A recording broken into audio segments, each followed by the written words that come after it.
Guten Abend und herzlich willkommen im Literaturhaus. Good evening, welcome to Literaturhaus. Bonsoir, au nom de la Fondation Charles Veillon et de Literaturhaus Zürich, nous sommes ravis d'accueillir ce soir Johny Pitts. Now back to English.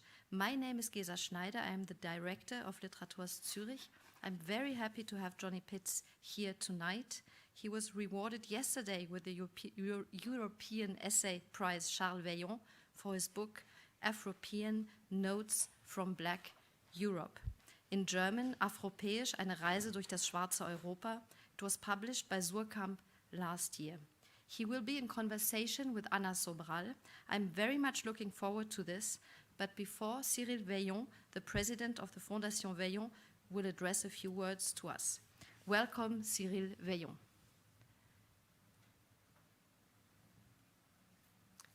You have to, the microphone is... Yes, okay, sorry, thank you, Gesa. And good evening again, Johny. It's a real joy to meet you tonight after the great conversation we had yesterday from Lausanne, online, but from Lausanne with Amin Malouf. And it's fantastic to have this second opportunity at the Literaturhaus with Anna Sobral. Just maybe I thank you, Gesa, to allow me to say a few words about our prize. So the Foundation Charles Veillon created this prize in 1975, and it's a prize dedicated to the essay, and it wants to draw attention to authors whose work is offering a fertile critique of our society. So the foundation wants to promote places for dialogue and understanding because we believe in the confrontation of different opinions to inform our choices for the future. So we really believe that good essays are needed for us to finally act and to move on. And there are two reasons why it means a lot for us to celebrate our laureate, Johny Pitts, in Zurich at the Literaturhaus. First, I want to say that we are extremely happy that Gesa Schneider joined from this year the jury of the European Essay Prize, and we all look forward to this new collaboration. The second reason is related to the scope of our prize, which is European, and usually literary prizes are related to a linguistic domain, but this one is open to all languages. And about this, I would like to come back to a very interesting question that our moderator, Salome Kiener, asked to Johny yesterday in the conversation about the French translation of his book, which is called Afropean in English and Afropean with S, so in plural, in French. So how come the name became from singular to plural?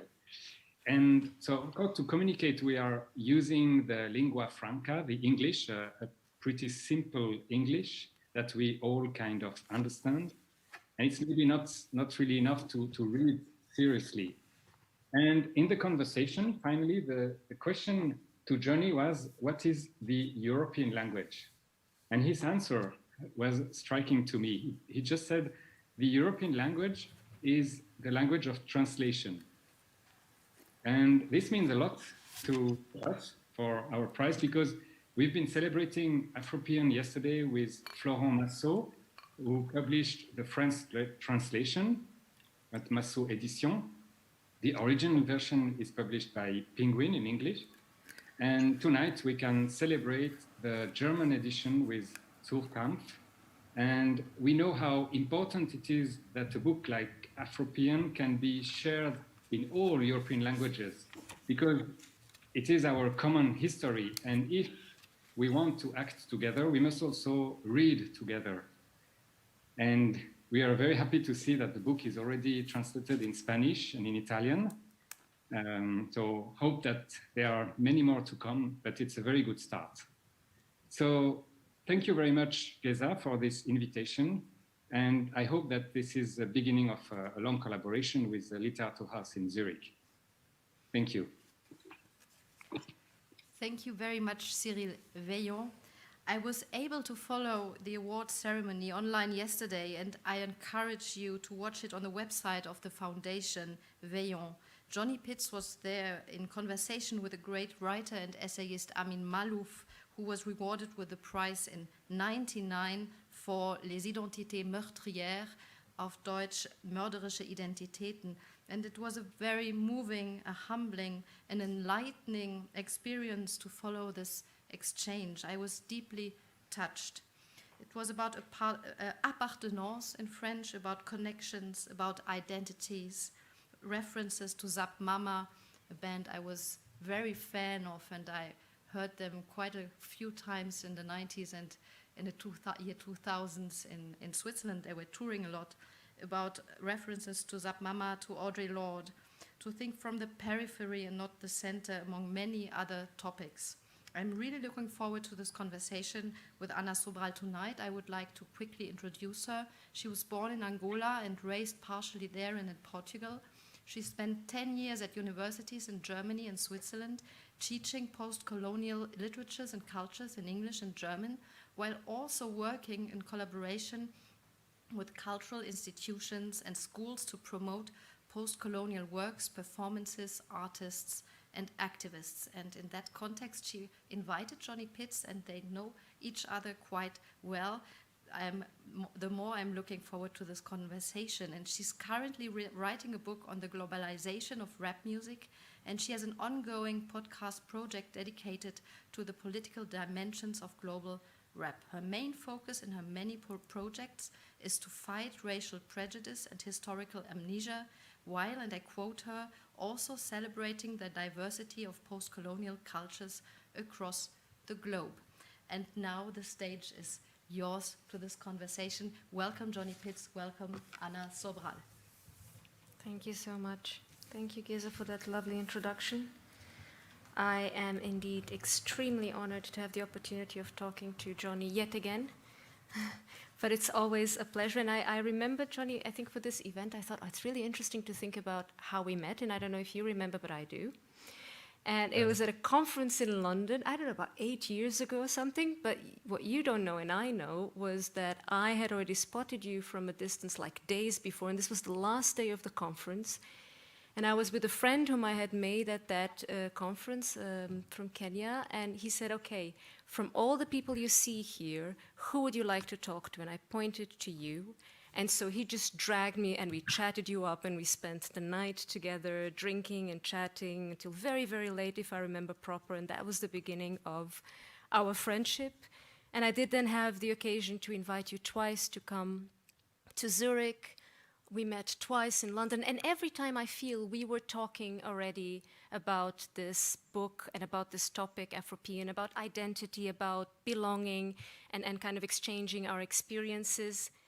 Already at that conference, you were presenting parts and kind of parts of your manuscript that then became this book. And with that, I want to open this, my first question. This was about 8 years ago. Did you have any clue that this book was going to hit people's minds and hearts so strongly all over Europe, actually? Not at all. And I just want to begin by saying thank you to the Veillon Foundation for this amazing award, and also to the Literaturhaus for having me. But really thank you to you, Anna. You're one of a few scholars whose friendship really helped to, develop my work over the years. Anybody who has my book in whatever language will see Anna's name there in my acknowledgement section, because the friendship that you offered me, I'll talk to you directly rather than the friendship that you offered me has been really important to me. And I think some of the conversations that we've had, both inside the academy, at your university, but also just as friends, just hanging around. With Afropean, I wanted to try and construct almost a notion of a kind of almost political bohemia. I wanted to get this notion of bohemia or bohemian culture back again. And when I'm with you and Kyle and the social scene that you surround yourself with, I always feel very much that there is this bohemian culture where we can drink together, we can have discussions, we can disagree, we can agree. And I always just find it very, very nourishing. So I think it's meeting up with people like you that has really helped to develop my work over the years. And when we first met, you know, I had no idea where this work might take me. And you know, again, this is the last I'll say about it. But again, you know, when people from inside the academy, like you, reach out to me, it gave me a certain kind of validation. You know, it made me take myself more seriously because I was being taken seriously by you. So I could have never have guessed that it would have won awards. I mean, I didn't even know then that it was going to get published, you know. So that has really taken me by surprise. But it's been a really long process, as you know. I did this journey at the beginning of the 2010s, and it took me all that time through these conversations, through research, through endless hours in the British Library, just trying to make sense of the everyday conversations that I had while I was out on the road. It took me years to get to a point where I was happy to release, the book into the world, and it was touch and go. I didn't know whether or not a publisher would take it, and thankfully they did. And it was released 2 years ago in the UK, and I feel like it's been quite a slow burn in lots of ways, which I'm really happy about. It's like seems to be being passed around, in a kind of word of mouth way, which I'm really happy with. It didn't come out, it wasn't this big bestseller straight away, but slowly but surely it seems to have gathered momentum. And now we find ourselves here, and it's won now 4 prizes, which just means the most important thing to me is that it shines a light on the work and on the people that I met during this journey, and hopefully the book can travel further than it otherwise would have. So yeah, I'm amazed by how it's all gone, Anna, to be honest. Yeah.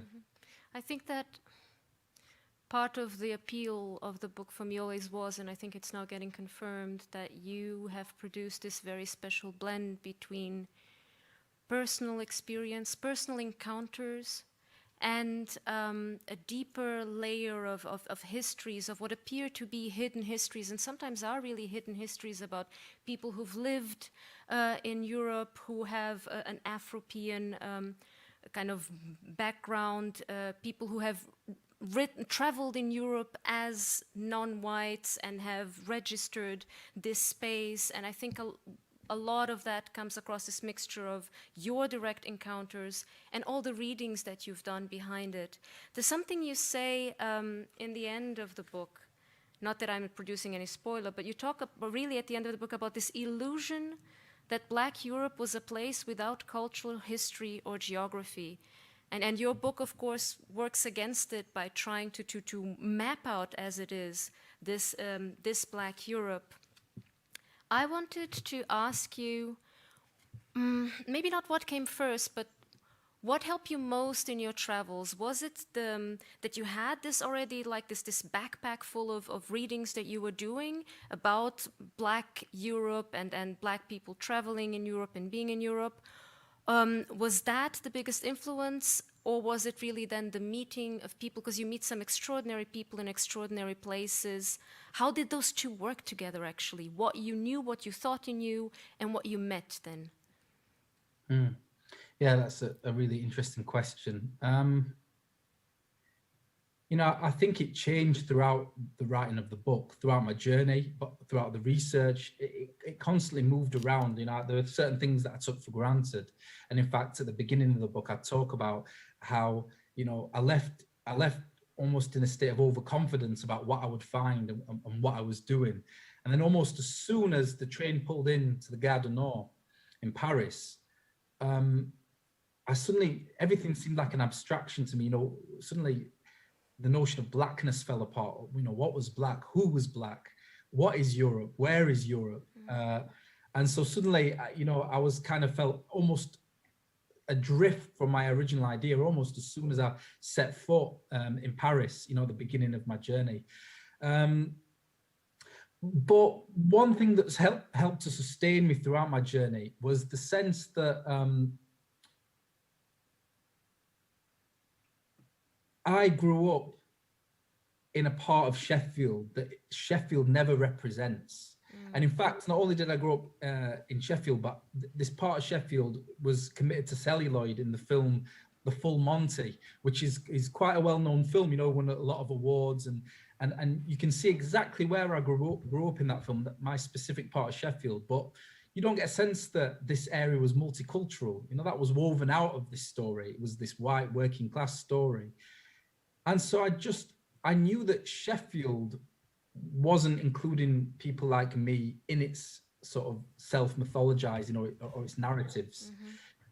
And I knew that was kind of happening all over Europe, you know. And so in many ways, it's that sense of where I grew up and the kind of the things that are counterintuitive, you know, that you actually can't find in many, or I couldn't find in many academic texts, the kind of everyday conversations I would have with the Yemeni community, with the Jamaican community, that couldn't easily fit into any kind of theory or any, you know, didn't always sit perfectly on a sociologist's desk.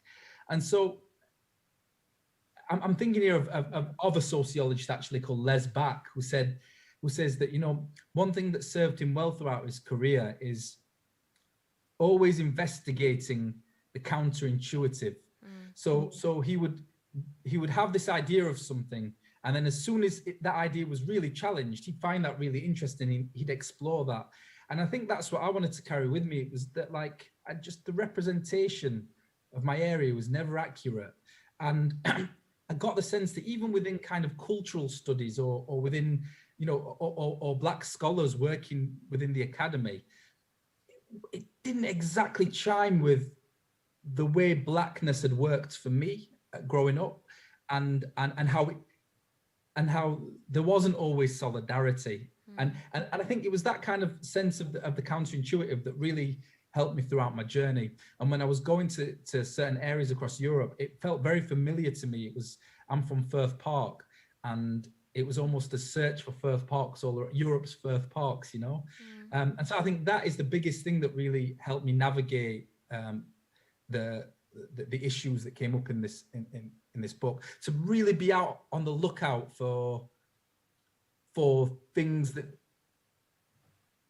that might be surprising and didn't fit into a grand political narrative cleanly, you know. Yeah, I think one of the aspects that you focus on early on, and you brought it up again, so you first went to France. That's kind of your beginning, that's your arrival, that's where your journey begins, that's also where it ends in the book. But I would like to actually now take us to that first journey, but not to Paris, because, you know, or to the part of Paris that is usually hidden from certain images of Paris, to Clichy-sous-Bois, which is one of the parts or passages of your book that I like the most. And so I would ask you to maybe read out a bit from this passage, and then we can discuss it. I thought you could start where it says the 601 bus, if you have that passage there. Yeah. The 601 bus, like so many servants of public transport in Paris, had windows etched with graffiti from top to bottom. And through the lattice of glass carvings, the unremarkable tree-lined terraces and semi-detached suburban homes morphed suddenly and dramatically into monochrome housing estates. As a teenager, I'd always assumed films such as La Haine and District 13 were France's attempts at keeping up with America in the ghetto stakes, a posturing vision of France for the hip-hop generation. But of course, I was mistaken. It was the other way around. French hip-hop was so pertinent and popular because, like UK grime emanating out of the wastelands of East London in the early 2000s, it transmitted a hidden reality inspired by and hatched together from the crumbs of crumbling socio-economic environments. DJ Kool Herc essentially created hip-hop in the 70s, crack-ridden New York with a broken record player, which kept skipping and playing the same portion of a record over and over again. The very foundations of hip-hop are rooted in the cultivation of creativity within strict constraints, and the traditionally inflexible musical rules, a 4/4 beat at around 96 BPM, often with no live instruments or formal musical training, just a sample of music replaying over and over, mimic the constraints of the Black experience in a poor area where a life has to be made without local amenities, jobs, healthcare, or hope. Lyricists spat themselves free, weaving intricate multisyllabic rhyme schemes and evocative stories, often imbued with revenge fantasies. Rappers aren't really killing cops, it's the other way around, within a musical prison. Clichy-sous-Bois, which had discernibly now entered, was easily as run down as anything in South Central or Queens, perhaps even more so. The landscape was a mutation. Buildings stretched and elongated into tall concrete zombies, dead behind the eyes with rotting crevices stitched together with patches of rusting sheets of metal, wearing graffiti-like tattoos and scarred from old surface wounds that hadn't been repaired. There were darkened cavities all over them, some with burn marks where windows once were. Broken glass covered the streets, and there was garbage where children's play areas should have been standing. In the Roissy Express, somebody tells the writer, Francois Maspero, "Don't confuse the people who live here with those hideous facades." But as dusk began to settle and hooded figures wandered around as though they too were zombies, I couldn't tell whether they had sculpted these buildings into their own likeness or the buildings had informed their behavior. The truth is that what I saw before me seemed a grim cycle of hopelessness. Under the fading light, Clichy resembled Chernobyl and, in places, Aleppo, a deserted half-town falling to pieces. And there really had been a kind of war going on ever since two Clichy kids were chased to their deaths by the police in 2005. Zayed Benna, 17, and his friend Bouna Traoré, 15, were near a factory that had been broken into. When the police arrived on the scene, the two boys panicked and, along with a group of friends, ran into an electrical plant where they were electrocuted to death. The news spread like wildfire among immigrant and some white communities, and so did the violence, and soon whole areas were being torched, more often than not by young Black and Arab men, eventually leading to a state of national emergency being declared by then French President Nicolas Sarkozy. During this period, almost 9,000 vehicles were destroyed across nearly 300 towns, causing 200 million euros worth of damage. News outlets at the time focused on whether or not the two boys had indeed been chased to their death by police, or if it was some terrible self-imposed accident. And the French president called for a heavy-handed zero-tolerance policy towards the rioters, who he labelled as scumbags. But all of this, of course, missed the point. It was simply one senseless tragedy too many over the years, produced by gross mistrust and neglect by the French state. This was only one battle in a war very specifically between young people, namely the children of immigrants, and a country they were born in but were being rejected by. At the time of writing, 40% of the inhabitants in Clichy-sous-Bois are under 20 years old, and unemployment in the area is at 32%, 3 times the national average. As soon as the bus entered Clichy, which really did resemble a battleground, I realised this wasn't going to be anything like Firth Park or Pittsmore in Sheffield, or even Broadwater Farm or Thamesmead in London. There were no direct comparisons to be made with any estate I'd ever known in Britain. Clichy was a completely different beast. In the north of England, there were deprived council estates on the outskirts of the city, with poor links to the centre. And in London, there are what former British Prime Minister David Cameron labelled sink estates, crime-riddled inner-city high-rises, but nothing as dramatically destitute as this. What made Clichy particularly depressing was the idea that the area still technically fell under the name of the world's most romantic city. The discrepancy between the exported vision of Paris and what I was witnessing in the banlieue made me think of that bizarre condition known as Paris syndrome, a psychological disorder which supposedly induces anxiety and dizziness, among other things, in some tourists from the Far East when they visit a Paris that doesn't measure up to the idealized versions seen in movies and coffee table books. Thank you, Johny. I think for me already here, and there are many other passages that work like this, we have this contrast between what is actually the facade, what is the surface, what is normally exposed or not even exposed, highlighted and foregrounded, and what is kind of shoved to the background but is really actually there and very much influencing life. And I think that that's something that your book constantly does. It's reminding us, it's kind of bringing a torch to these sides that usually are left out of the more common stories, mainstream stories of what Europe is. And also, of course, then picked up by conservatives who talk about white Europe, right?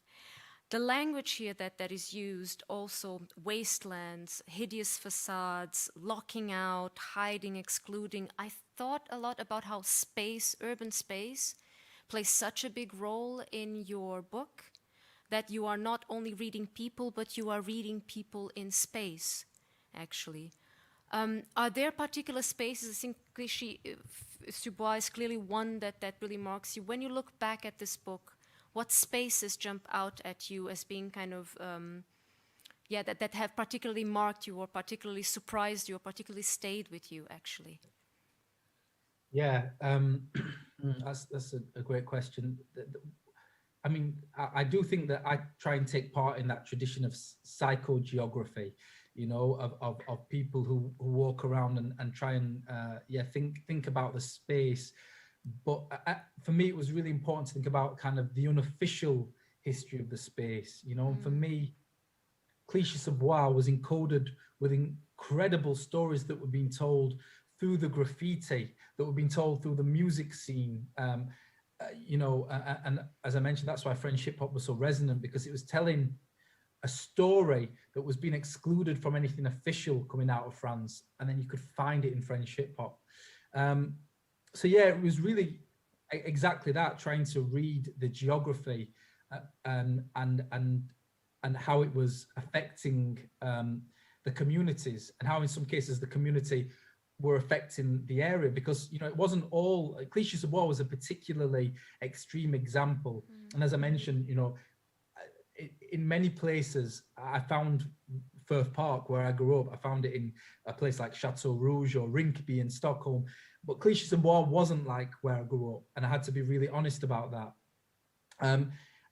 But there were many other areas where I found that the Black community, and this is where I guess a question of gentrification comes in, were given scant ingredients, you know, and managed to create incredible things from these sort of the backwash of, you know, from whatever they were given, and managed to create really thriving communities. You see that in an area like the Bijlmer in Amsterdam. And then what happens very often is artists move out to these areas because there is a culture that survives. And I talk about this actually in my book. Where I grew up, Firth Park, it was rough, you know, and there were certainly issues there, but it was different to some of the kind of white working class areas that I feel like had actually been robbed of their culture, especially by somebody like Margaret Thatcher, you know, through capitalism and through the destruction of the industrial, you know, foundations of the north of England. They were left with no culture, and I found a crippling inertia in the white working class communities where I grew up. Firth Park, though, was very dynamic. It was this meeting place of different cultures, and that meant that even when it was rough, it was never dead. You know, it was alive, and culture was being formed, and I think that's where hip hop comes from. It's an insistence that art and music and creativity will be forged no matter what. And I talk a lot about this notion that runs throughout the African-American tradition, which is the notion of the broken rose that blooms through concrete. So you can hear that in Tupac Shakur's poem, The Concrete Rose. You can hear it in Benny King's Rose in Spanish Harlem. You can hear it in a song by Aretha Franklin and Lauryn Hill called A Rose is Still a Rose. And that's asking us to marvel at this rose that is not being tended to, you know, is not in a beautiful field where roses, on a bush where roses usually grow. It's managing to bloom through a crack in the sidewalk. And even if that rose happens to be dirty and dusty and its petals are falling to the side, we should marvel at the fact that a rose managed to still somehow bloom. And I found that all over Europe with these communities in places like Cova da Moura, which I'm sure you'll know of, Anna, on the outskirts of Lisbon, which is home to not an Angolan community but a Cape Verdean community. And you know, it was amazing. They created a real community spirit there, you know. And an art scene, and the same with Marseille, which is where I've been trying to live for the last few years, and I had to come home because of the COVID scare. But Marseille is another place that is sometimes down on its luck, has many issues, but ultimately culture seems to thrive, you know. Yeah, and I think that's the interesting thing. You show us that through many details and zooming ins on cities. Just for those who don't know the book yet, I'll just read out the cities you go to. You go to Paris, Brussels, Amsterdam, Berlin, Stockholm, Moscow, Marseille, and Lisbon. So, and I feel like this is also still a selection from your travels, but it just shows how deep you went into, you know, several parts of Europe to find those roses out of concrete. And then you go to a place like Moscow. And I find Moscow is, for me, one of the most interesting chapters in your book, because you also very honestly unravel this complex history of support of, for example, post-colonial or decolonized African states by the Soviet Union that actually attracted a lot of Black people into the Soviet Union, into Moscow specifically, where they studied at what was then called the Patrice Lumumba University, named after the great Congolese independence leader. And then you arrive quite a few years after the collapse of the Soviet Union, and you find a very different attitude towards Black people, and I would love it if you could read that out to us. Yeah, of course. Soviet internationalism must have seemed a bold alternative to Western capitalism for many Africans during the fight for independence. And in the 21st century, all one can really ask when it comes to this friendship between Africa and the Soviet Union is, what if? Needless to say, things are a little different for Black students in Russia today. Moscow had been freshly covered in a thick layer of snow overnight, and yet still refused to look in any way quaint. Even the bulbous St. Basil's Cathedral, one of the most impressive buildings I'd ever seen, had a sinister edge, as though it had been the palace of an evil clown. It was, after all, commissioned in the 16th century by Ivan the Terrible to honor the conquering of the Caucasus peoples that were now being so maligned in Russia. Wandering around central Moscow on my way to catch the metro to the People's Friendship University, the one formerly named after Lumumba, I saw a Nigerian man dressed as a Russian Tsar who beckoned me into a souvenir shop and tried to sell me a matryoshka doll with a painting of Barack Obama on it. He was one of a few African men I'd seen dressed up in such a way in Moscow and also across Europe. I saw an Algerian Spartan in Rome, a Senegalese picador in Barcelona, and a Kenyan barmaid in full Bavarian get-up in Berlin. They were first-generation immigrants surviving, essentially, by playing the role of court jester to European society, juxtaposing old European national identities with their non-European faces. This was a parody of the Afropean, a surface-level interplay more widely accepted and even enjoyed by Europe because it ironically contradicted the idea that an African could ever really be European. Some other cultures had it worse than Africans and were so under attack that even in an ironic gesture about national identity wouldn't go down well. I often saw Bulgarian, Romanian, or Arabic men and women hide their heritage by painting their faces silver or gold and pretending to be statues on London's South Bank or along parts of the Seine in Paris. A way of making money by literally being silent and invisible. The Nigerian Tsar's name was James, and he promised me a nice price for the Obama doll. James was buoyant and full of banter, a charmer, bullshitter type who later told me that it was those very qualities that had helped him survive in Russia. When he asked me what I was doing in Moscow, I told him I was thinking of studying there and asked what he thought of my plan. How was it for Black students? He took me to the side and dropped his song and dance act, looking at me seriously and saying, "Brother, it's fucked here. In the last 3 weeks, they killed 2 Blacks from Ghana. This is no place for the Black man." Then, seeing his boss, a young white woman with blonde hair, standing behind a counter, looking over at us absent-mindedly, his expression turned from one of desperate anxiety to desperate jolliness again. "Come, have a look, we'll make a good price for you," he continued. I wanted to know more about being a student in Moscow. If it was so bad, why not study somewhere else? James told me that he was studying to be a forester at the Moscow State Forest University. And though it seemed a random subject at the time, I later learned that logging is a huge boom industry, especially on Russia's black market, worth billions each year, especially with the Chinese as neighbors, who are both the world's biggest importers of logs and the world's largest exporters of wooden products. Sayana, who I met on the overnight train to Moscow, said that China was taking Russia's raw materials, empowering its own manufacturing industries, then selling the finished product back to Russia and the rest of the world. James wasn't necessarily in it for these reasons, though. It was just that Russia, having more forest than anywhere else in the world, had an excellent university, and anyway, it was too expensive to study anywhere else. He hoped that after surviving a few years in Russia and coming out with some decent skills and qualifications, he might be able to find employment in Britain, France, or Scandinavia. "This is not a good place for me," he said, again conscious of his onlooking boss. "Trust me, brother, they don't like foreigners. If they hear a black man speaking English, they won't like it. I'm here working like this because I know the language. I know what to say to get away from trouble. Please be careful walking around at night." Trying to prompt him, I said that I'd seen a lot of police patrolling Moscow, that surely it was safe. "Ha, fuck that shit. Never carry your passport with you. Just a photocopy because they'll bribe you. And if they see a black man getting killed by a gang, they're going to go like this."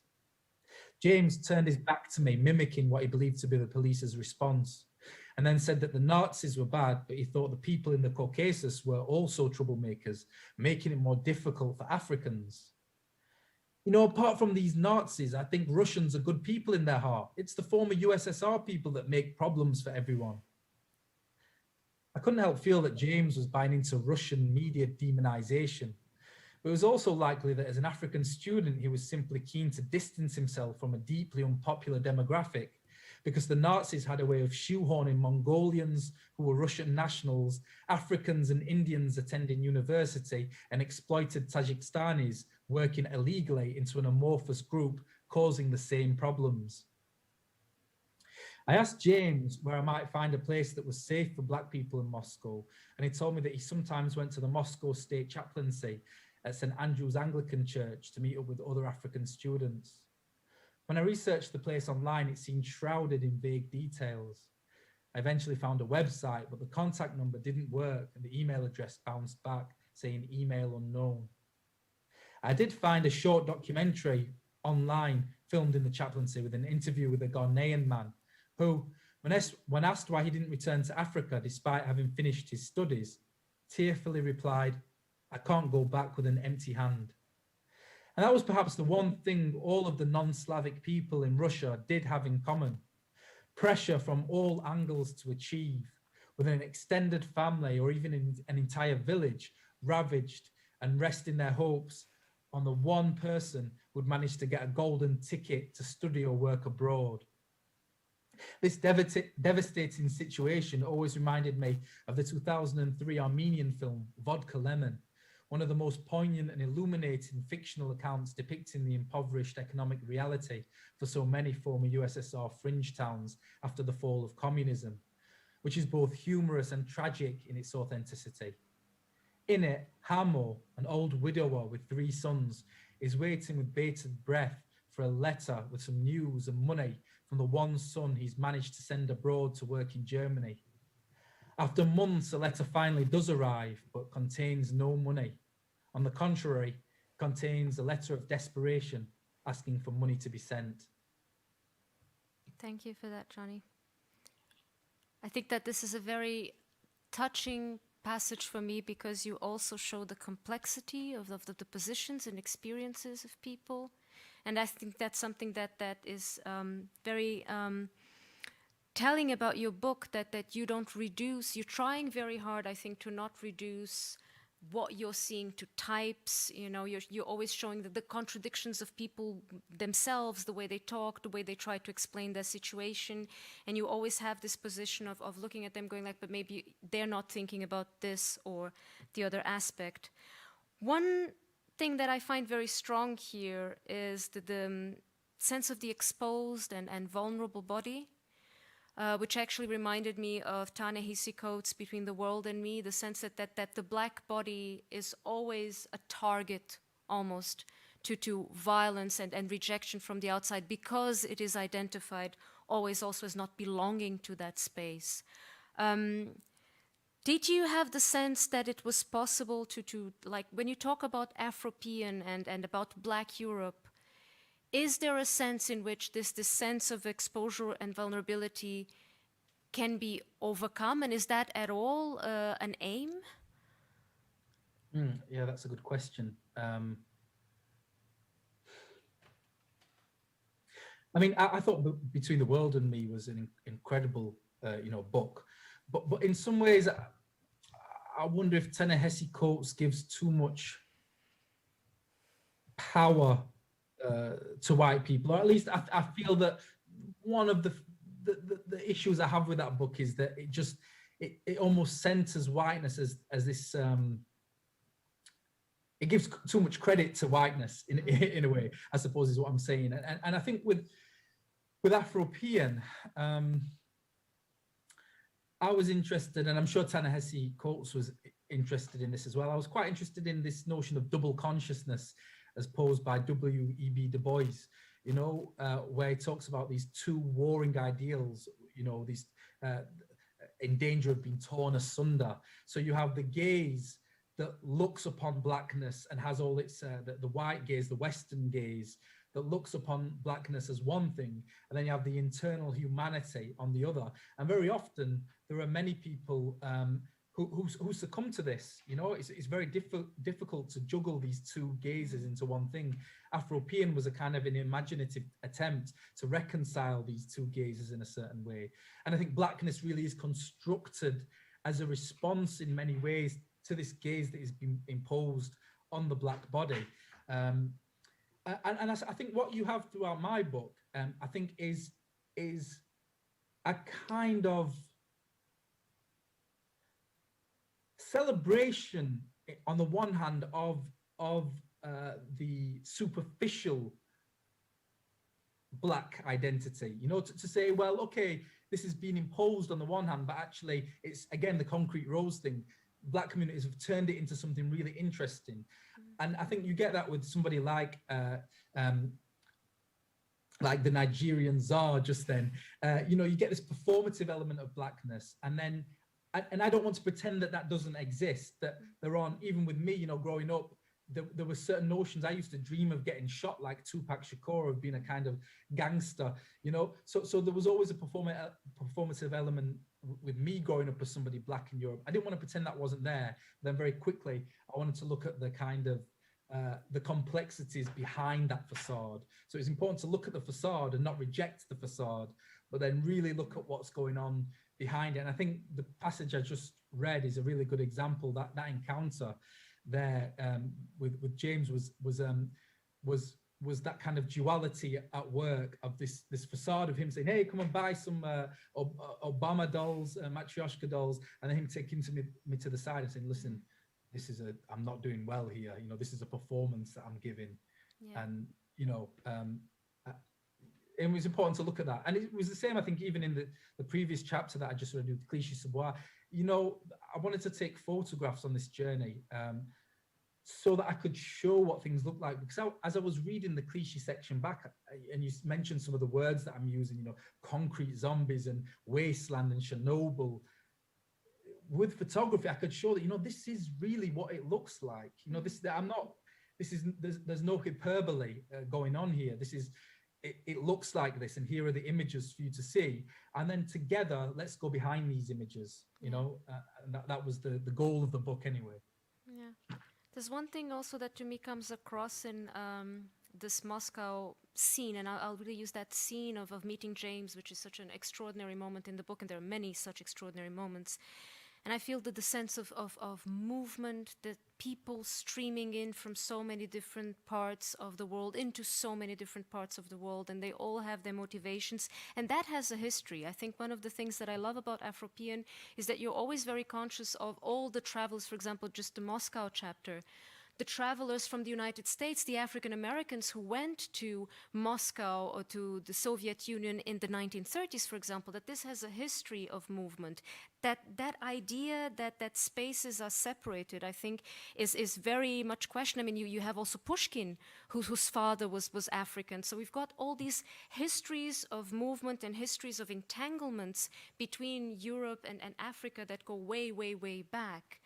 When you think about, I don't know, the younger readers, the future generations of a book like Afropean, what do you hope for them? What do you desire for them? And I'm thinking even somebody like your daughter Celia. I mean, if you give her a book, look, this is Afropean identity. Are there certain expectations or hopes? I wouldn't even say expectations, hopes and dreams that you have for that generation?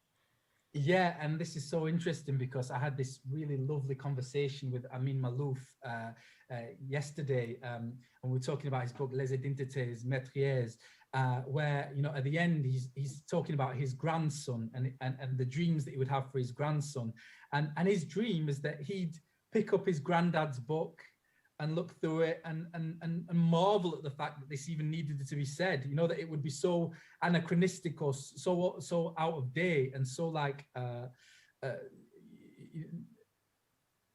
non-applicable to the current society, that it would just be like this quaint read that, oh, look how things were back then. And of course that has to be the dream for me. You know, I want Afropean to be out of date. I really, you know, I want it to be hopefully, but not hopefully, but what the utopian dream would be for Celia to come of age and be like, oh, why did Dad feel he needed to create this term Afropean, that he needed to constantly talk about, Blackness in Europe, and you know, the only reason I'm pro-Black is because I'm pro-equality, and so I'll probably never see this day. But once equality is achieved, you know, I won't feel the need to construct political Blackness or be part of that struggle anymore. You know, the reason I'm pro-Black is because I'm pro-equality. And so, you know, that's the dream. I have the same dream as Amin Malouf, you know, and he was talking about his disappointment, saying that we're going backwards and that isn't the case. And actually, that book is more relevant than ever, probably even more relevant now than it was in 1998, the year it was published. I really hope that isn't the case for Afropean. I hope it doesn't have that longer shelf life. Yeah.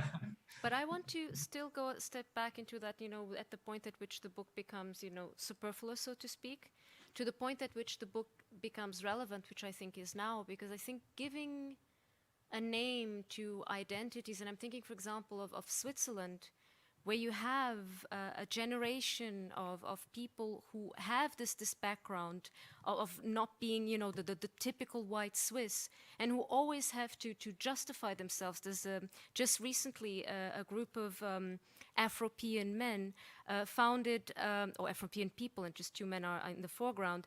They founded a magazine called Foda, which means from here. you know, because they're playing already, and you know it, I'm sure from your own experience, the endlessly repeatable question, where are you from? But no, where are you really from, right? And I think it's so important that they do something like this. It's, you know, we are from here. There's nothing to be questioned. This is not open for debate. And I feel that that's what your book offers, that let's stop debating this. This is an identity that has been there for ages. Yeah, really well said, Anna. You know, that's exactly what the book sets out to achieve. And I think that, you know, it's not a starting point, because there was so much that came before Afropean, of course, but I see Afropean as a term, the way I use it, is as like this entrance into this world that hopefully will then help people to see this other part of Europe and understand that these communities are a part of Europe, you know. That is one of the goals of the book, is to, and again, to go back to kind of the last question, is, and then you hope that this is a stepping stone towards a Europe that can really see the full complexity and embrace all of the different people that we have in Europe today, you know, without any questions of belonging and where you're from and where you're really from, you know. It's interesting, because it's the second part of that question that's the real problem. You know, I was speaking to my mentor, Carol Phillips, who wrote a book, The European Tribe, which is really excellent, and he was saying that you know, the problem with that question is it almost sounds like it's saying, you know, where you're really from, you know, explain yourself, stranger, you know. But the first part of that question, in some ways, my book was an attempt to answer really earnestly. It was to say, okay, you're asking where I'm from. Well, I'm from Europe, you know, and obviously that's the way I kind of end the book. But you know, it's an earnest. What's the word I'm wanting? An earnest attempt to actually really address that question once and for all, you know, and bring into it all of the possible answers that a person might have to that question, you know. Let me ask you one closing question, and it has to do with something that you mentioned before, and I think it's really important to mention it for readers who haven't yet had the opportunity of holding your book in their hands, that this is a book that, as you mentioned, consists of stories and amazing details, but also of photography, your photography. You traveling at the same time as you're taking notes, you are taking pictures. What would the book have been like without the pictures? Or put otherwise, what do you think that the photos added? You already mentioned that there's something about the way they can represent the reality. Can you tell us more about that relationship of yours to photography specifically? I'm going to contradict myself a little bit now. On the one hand, they can document reality. You know, they can show the surface of things. On the other hand, what photographs also can do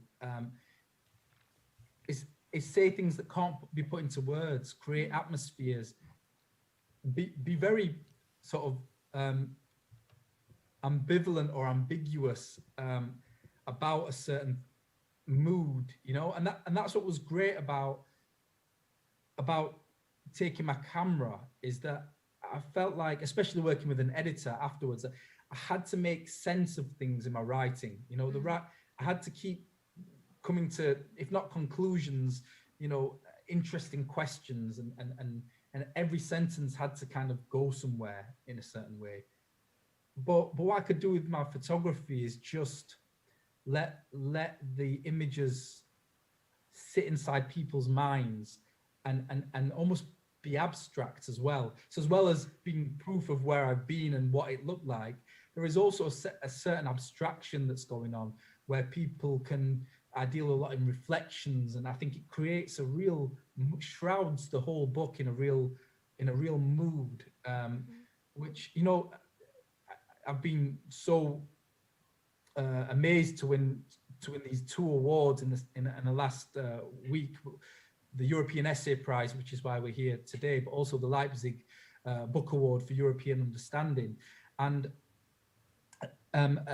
you're going to have to excuse me because I forgot his name, is a Hungarian scholar, won it last year. And his whole life has been dedicated to the notion of melancholy, and how his latest book, which isn't available in English but is available in German, is called, the English translation would be In Praise of Melancholy. And he's looking at how you can use melancholy as a way to think critically and to experience the world in a quite conscious way, and that there's almost an obsession in the West with happiness. And I'm thinking here of the scholar Mark Fisher, who talks about, the secret sadness that lurks behind the 21st century's forced smile, but that secret sadness actually is sometimes where the beauty is. And I think that what my photographs have is a deep sense of melancholy. And I think that was the mood of my journey. It was a melancholy, not necessarily depressing melancholy, but a kind of poetic melancholy, hopefully. It's wanting to believe in the dream of Europe, really, but then not allowing myself to be oblivious to what is happening and what Europe is built on, and having to go into the shadows and find beauty in the shadows and find beauty in the melancholy. And I think the photographs really express that sense of melancholy better than probably I could with words. I'm going to close with a question, and let's try to keep it brief because I know that we are all under time pressure, but I really can't help but asking this because you mentioned that you tried to believe in the idea of Europe. Where do you stand now? What is this idea of Europe? How do you feel about it? Do you have to believe in an idea of Europe? I'd really like to hear, after the experiences you've made, what is this Europe for you? Well, I just got my new passport, my old passport that I traveled with to make this trip around Europe was, a passport for, Britain, the United Kingdom, and the European Union. And my new passport doesn't have European Union on it anymore. And that's a deeply regrettable moment, a depressing moment for me. But I think actually working with Afropean and seeing the possibility, the ways that we can connect outside of officialdom, outside of whatever's going on, whatever kind of reactionary politics, populism is going on inside our big, powerful institutions, which of course we want to influence these institutions to make a change. But with or without them, we can still connect. And I learned that with Afropean. And I feel in many ways more European than ever before, because I now have a sense of a Europe that isn't just what you might find in a Lonely Planet travel guide or what you might read about in the news. I know that Europe is far more than that. And actually many Europeans I met probably don't have an official European Union passport, but they're in Europe and they are here, and they're communities that I feel deeply connected with. And so for me, Europe, my Europe, the Europe that I believe in, the Europe that I feel a part of in terms of it being Afropean, that to me is as alive as it ever was.